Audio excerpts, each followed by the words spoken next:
दरबार मूव होता है, कश्मीर से बड़ी संख्या में लोग जम्मू में आते हैं। आपके पास तथ्य हैं, डिपार्टमेंट आपके पास है, उसके तथ्य को देखिए कि दरबार मूव के बाद जो है वो कितनी ज़्यादा शराब की बिक्री बढ़ जाती है जम्मू से। मैंने कभी कुछ कहा कि आप कश्मीर से सारी की सारी ड्रग्स की सप्लाई होती है और कश्मीर जो है वो मेजरली ड्रग की चपेट में है। वो कौन सा रिलीजन है जो ड्रग्स लेने के लिए या ड्रग्स को सप्लाई करने के लिए, ड्रग्स का धंधा करने के लिए किसी को इजाज़त देता है? कोई धर्म है ऐसा? सर यहाँ आज जितने नारकोटिक के केसेस हुए जम्मू कश्मीर में, जितने रिकॉर्ड हुए, रिकॉर्ड निकाल लीजिए। इसमें ज़्यादा ड्रग पेडलर जो है वो कहाँ से आते हैं? तो ये धर्म के साथ जुड़ने वाली ये मानसिक विकार है, वो किसी में भी हो सकता है। उसको रिलीजन के साथ क्या लेने? ही एमएलएस को या अपने ही मंत्रीगण के ऊपर एक बार चेकिंग करके देख लें कि उनमें से कितने लोग हैं जो शराब पीते हैं, कितने हैं जो शराब नहीं पीते, कितने नेतागण हैं जिनके जो खुद नहीं जाएंगे शराब की दुकान पे, लेकिन उनके नौकर, उनके सर्वेंट, उनके ड्राइवर, उनके पीएसओ जो है वो लाइनों में लगे होते हैं शराब की दुकानों में, उनके लिए, साहब के लिए शराब लेने के लिए। कश्मीर में जितनी शराब बिकती है करोड़ों रुपए की महीनों में, वो क्या टूरिस्ट पी रहा है उसको, ये जम्मू से जाके लोग पी रहे हैं? मुख्यमंत्री उमर अब्दुल्ला को शराब के मामले में आखिरकार ये बयान देने की ज़रूरत क्या पड़ी? वो ये कहा कि शराब की जितनी भी दुकानें हैं ये उन लोगों के लिए है जिनके धार्मिक बिलीफ, यानी जिनका धार्मिक जो भी विश्वास है, उनको इजाज़त देता है शराब पीने की। शासक भारतीय जनता पार्टी के मुख्य प्रवक्ता सीनियर एडवोकेट सुनील सेठी, आखिरकार कौन सा धर्म है जिस धर्म में शराब पीने को लेकर प्रतिबंध नहीं बल्कि इजाज़त है? देखिए, शराब नोशी हो या कोई बाकी कोई नशे हो, उसमें सिगरेट स्मोकिंग भी हो सकती है, उसमें नारकोटिक्स वाले भी हो सकते हैं। इसको किसी धर्म विशेष के साथ जोड़ के राजनीतिक बयान देना जो है, ये दुर्भाग्य है कि जम्मू कश्मीर का चीफ मिनिस्टर इस तरह की बात करता है। थोड़े तथ्यों को देख लें। मैं चीफ मिनिस्टर साहब को भी कहूँगा कि आप भी थोड़े से अपने फैक्ट्स जो है घर में पहले स्टडी कर लीजिए इस तरह के बयान देने से पहले। कश्मीर में शराब की दुकानें जो खुली, कितनी शराब बिकती है उसमें? क्या कश्मीर में जितनी शराब बिकती है करोड़ों रुपए की महीनों में, वो क्या टूरिस्ट पी रहा है उसको, या जम्मू से जाके लोग पी रहे हैं, या कश्मीर के लोग पी रहे हैं? दूसरा, दरबार मूव होता है, कश्मीर से बड़ी संख्या में लोग जम्मू में आते हैं।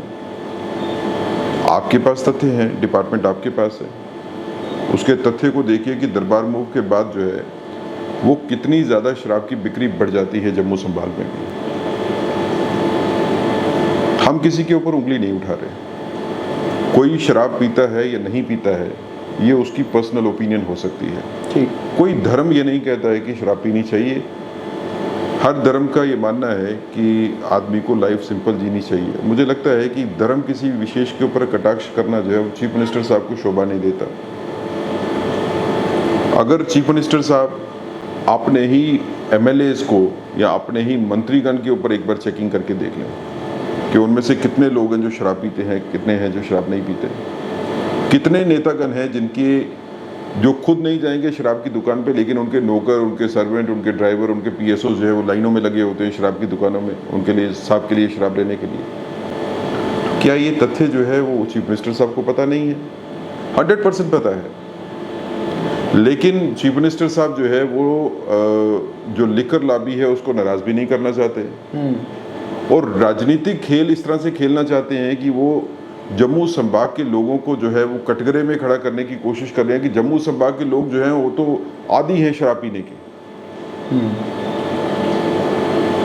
क्या हम में से किसी ने कभी कुछ कहा कि आप कश्मीर से सारी की सारी ड्रग्स की सप्लाई होती है और कश्मीर जो है वो मेजरली ड्रग की चपेट में है?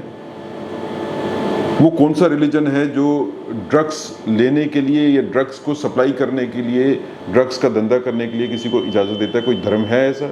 सर यहाँ आज जितने नारकोटिक के केसेस हुए जम्मू कश्मीर में, जितने रिकॉर्ड हुए, रिकॉर्ड निकाल लीजिए। इसमें ज़्यादा ड्रग पेडलर जो है वो कहाँ से आते हैं?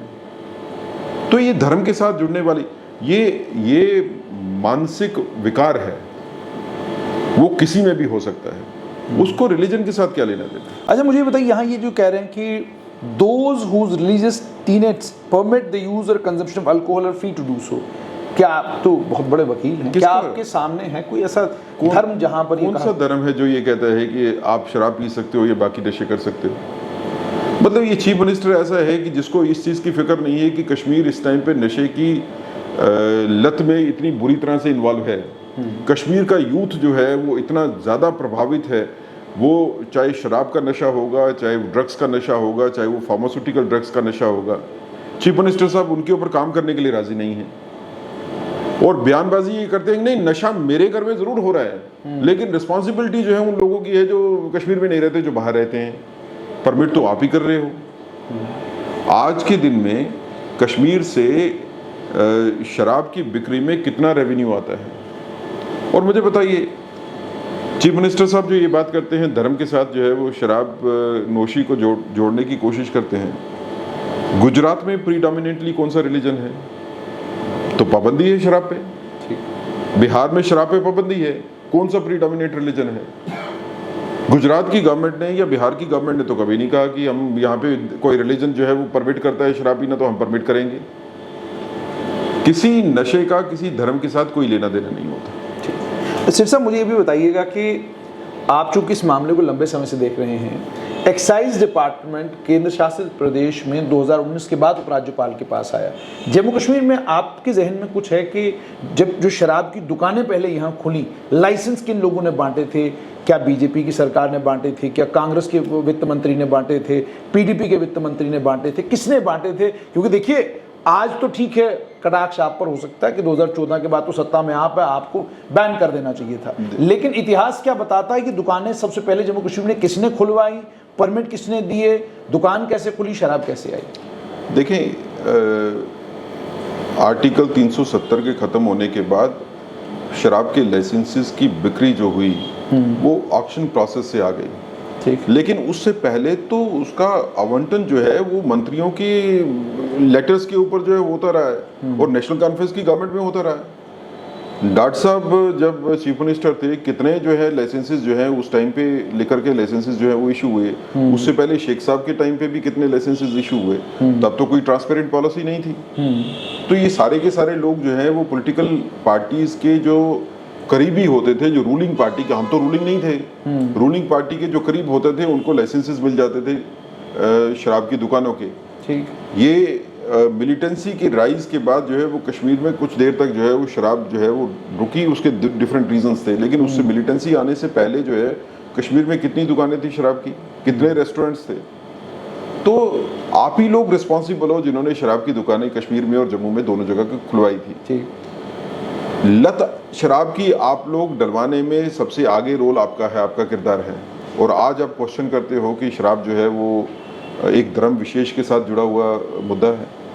अच्छा, ये अनसर्व्ड एरियाज का क्या मतलब होता है? जब हमने एक्साइज कमिश्नर, जो पूर्व एक्साइज कमिश्नर थे जिन्होंने दुकानें बढ़ाने का प्रपोज किया था, अनसर्व्ड एरियाज का क्या मतलब है? कि सर्वे किस बुनियाद पर किया जाता है? सर्वे करके हमको पता चला जी यहाँ शराब की दुकानों की जरूरत है तो खोल दी दुकान हमने। देखिए, उनका सर्वे जो है ये कहता है कि उस पर्टिकुलर एरिया में खपत कितनी है शराब की, और उसमें फिर वो उनका एक फार्मूला होता है जिसके हिसाब से वो असेस करते हैं कि इसमें कितनी तादाद में जो है वो शराब की दुकानें खोली जा सकती हैं। नहीं, शराब को कोई जस्टिफाई करने की कोशिश कोई नहीं कर रहा है, लेकिन जो एक्साइज डिपार्टमेंट जब ये सोचता है तो वो ये भी सोचता है कि पैरेलल नशे जो है वो कौन से, किस एरिया में कितना ज़्यादा है, नारकोटिक कितना है, बाकी चीज़ें कितनी हैं, जिससे शराब से नुकसान जो है उसका कितना नुकसान होगा, यूथ पे कितना होगा, ओल्डर जनरेशन पे कितना होगा, उसके हिसाब से वो डिसाइड करते हैं कि कितने एरियाज जो हैं वो अनसर्व्ड हैं, जिसके बारे में उनको ये डिसीजन लेना होता है कि क्या उन इलाकों में जो है शराब की दुकानें खोली जा सकती हैं। सर साहब, अगर आपकी सरकार जम्मू कश्मीर में होती इस समय तो क्या आप प्रतिबंध लगाते?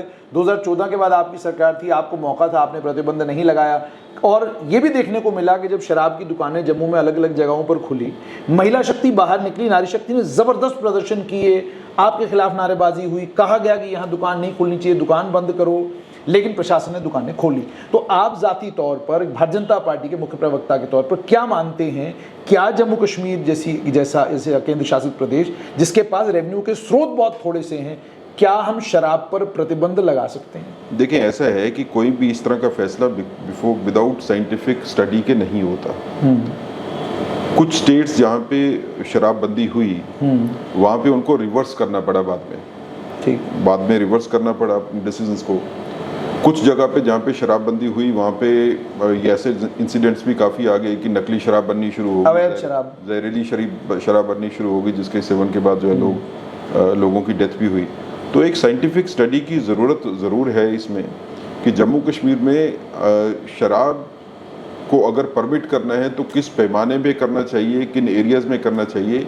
ज़रूरत से ज़्यादा जो है अगर शराब की दुकानें खुल जाएंगी तो उसका भी बहुत ज़्यादा नुकसान है। ठीक, तो मुझे लगता है कि एक स्टडी की ज़रूरत है, ये बयानबाजी से काम नहीं चलेगा, इसके ऊपर एक। पर आपको लगता है पार्टी के तौर पर अगर आपकी सरकार होती, पहले थी आपने नहीं किया, अब आपको जब 300 से ज़्यादा दुकानें खुल चुकी, क्या आपको लगता है कि अगर कल आने वाले समय में आपकी सरकार बनती तो आप शराब पर प्रतिबंध लगाएंगे? मुझे लगता है कि भारतीय जनता पार्टी की गवर्नमेंट बनने के बाद एक स्टडी ग्रुप जरूर बनेगा जिसके ऊपर चर्चा होगी, जो इस पे अपनी रिपोर्ट देगा कि क्या शराबबंदी को पूरी तरह से बंद करना चाहिए, उसको कंट्रोल करना चाहिए, क्या तरीके होने चाहिए जिससे कि लोगों पे नशे का असर कम से कम हो, लेकिन हम उसको भी इंश्योर करें कि लोग जो है वो दूसरे नशे जो इससे ज़्यादा खतरनाक हो सकते हैं उसकी तरफ भी ना चले जाएं।